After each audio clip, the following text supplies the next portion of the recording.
कर्म करो।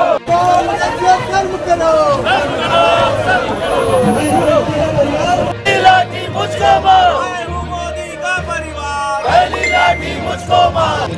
मुझे लगता है आचार संहिता चल रही है, चुनाव चल रहा है और ऐसे समय में हथियार का प्रयोग करना, लाठी का प्रयोग करना, ये स्पष्ट रूप से हेट स्पीच की श्रेणी में आता है। मुझे लगता है कि इससे अशोभनीय बयान छत्तीसगढ़ से जाना कोई ऐसा बयान नहीं होगा कि प्रधानमंत्री देश के प्रधानमंत्री है, उसको अगर कोई लाठी मारेगा तो दर्द सबको होना चाहिए। चरणदास महंत जी अगर इस प्रकार से बयान देते रहेंगे तो हम प्रदर्शन भी करेंगे और निश्चित ही कांग्रेस की विदाई होने वाली है, प्रदेश से विदाई हो चुकी है और लोकसभा चुनाव में भी वो जीरो रहने वाले, इसी का बौखलाहट। एक सुलझे हुए नेता, वरिष्ठ कांग्रेस के नेता को कम से कम देश के प्रधानमंत्री के बारे में इस प्रकार का बयान देना शोभा नहीं देता।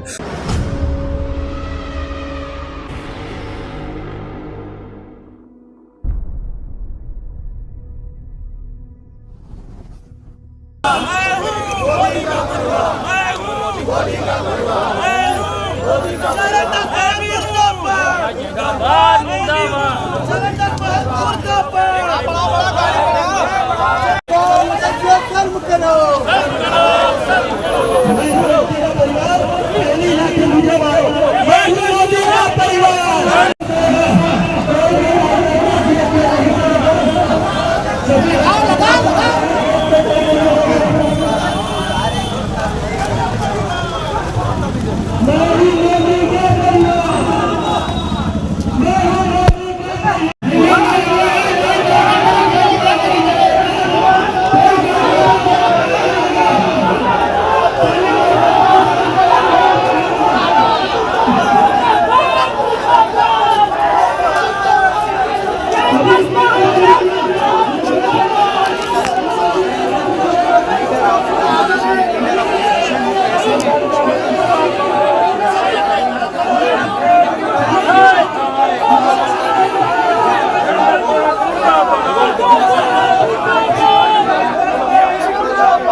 चरणदास महंत जी का बयान आया है, उसे को लेकर काफ़ी बवाल हो गया, राजनीति को लेकर क्या कहेंगे?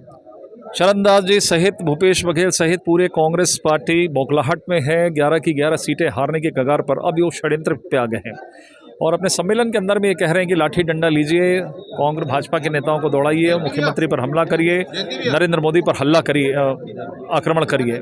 मुझे लगता है आचार संहिता चल रही है, चुनाव चल रहा है और ऐसे समय में हथियार का प्रयोग करना, लाठी का प्रयोग करना, ये स्पष्ट रूप से हेट स्पीच की श्रेणी में आता है। इसीलिए आज हमने दोपहर में चुनाव आयोग के सामने, मुख्य निर्वाचन पदाधिकारी के सामने अपनी आपत्ति दर्ज कराई, एफआईआर करने के लिए बात की है। जनता की अदालत में भी हम सामने आए और जनता की अदालत में हमने कहा है कि किस तरीके का व्यवहार कांग्रेस के नेता कर रहे हैं, इसका भी ज्ञान होना चाहिए। और मोदी जी पर प्रहार की बातचीत नहीं है। आज तो लाखों करोड़ों लोग मोदी के परिवार के लोग हैं और यदि उनको प्रहार करना है तो हम छत्तीसगढ़ के लोग यहाँ पर खड़े हैं, पहला प्रहार हम पर करिए। यही मांग करने के लिए हम चरणदास जी के बंगले पर आए हैं। देखिए, छत्तीसगढ़ सरकार के इतने जवाबदार पद पर बैठे हुए नेता, प्रतिपक्ष जैसी महत्वपूर्ण जवाबदारी पर बैठे हुए हमारे नेता छत्तीसगढ़ के, अगर देश के प्रधानमंत्री को लाठी मारने के लिए कहते हैं, मुझे लगता है कि इससे अशोभनीय बयान छत्तीसगढ़ से जाना कोई ऐसा बयान नहीं होगा कि प्रधानमंत्री देश के प्रधानमंत्री है, उसको अगर कोई लाठी मारेगा तो दर्द सबको होना चाहिए। और इस देश का प्रधानमंत्री इस देश को विश्व गुरु बनाने की ओर जो काम कर रहे हैं, देश की जनता उसके साथ है। ऐसे अनगढ़ बयानबाजी कर कर कांग्रेस की यही स्थिति हुई है। नरेंद्र मोदी जिंदाबाद, जिंदाबाद, जिंदाबाद, नरेंद्र मोदी जिंदाबाद। चरणदास महंत जी का एक बयान आया, उसे लेकर काफ़ी राजनीति गरमाई हुई है, क्या कहेंगे? देखिए, चरणदास महंत जी ने जिस प्रकार की भाषा का उपयोग किया है वो बिल्कुल ही अशोभनीय है। उसके विरोध में आज भारतीय जनता पार्टी के कार्यकर्ता प्रतिमात्मक रूप से कि हम मोदी के परिवार के लोग हैं, आपको अगर लाठी मारना पहले हमें मारिए, हमारे प्रधानमंत्री हम सब के आदरणीय हैं, आप उनके जाने से पहले हमको लाठी मारना होगा, ये सब हम प्रतीकात्मक आंदोलन कर रहे हैं। चरणदास महंत जी अगर इस प्रकार से बयान देते रहेंगे तो हम लोग प्रदर्शन भी करेंगे। और निश्चित ही कांग्रेस की विदाई होने वाली है, प्रदेश से विदाई हो चुकी है और लोकसभा चुनाव में भी वो जीरो रहने वाले, इसी का बौखलाहट है। युवा मोर्चा सदा आंदोलन करते आई है, जहाँ देश के सम्मान और देश के प्रधानमंत्री के सम्मान का विषय रहेगा, हम आंदोलन के लिए खड़े रहेंगे। देखिए, मुझे लगता है कि अति उत्साह में और अपने आप को छत्तीसगढ़ के में कांग्रेस का नेता सिद्ध करने के लिए महंत जी का ये बचकाना बयान है।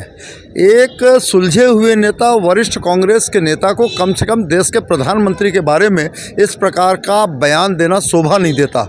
मुझे ऐसा लगता है कि प्रधानमंत्री पूरे देश के प्रधानमंत्री हैं, उनका मान सम्मान देश का सम्मान है और देश का सम्मान प्रधानमंत्री के सम्मान के साथ जुड़ा है।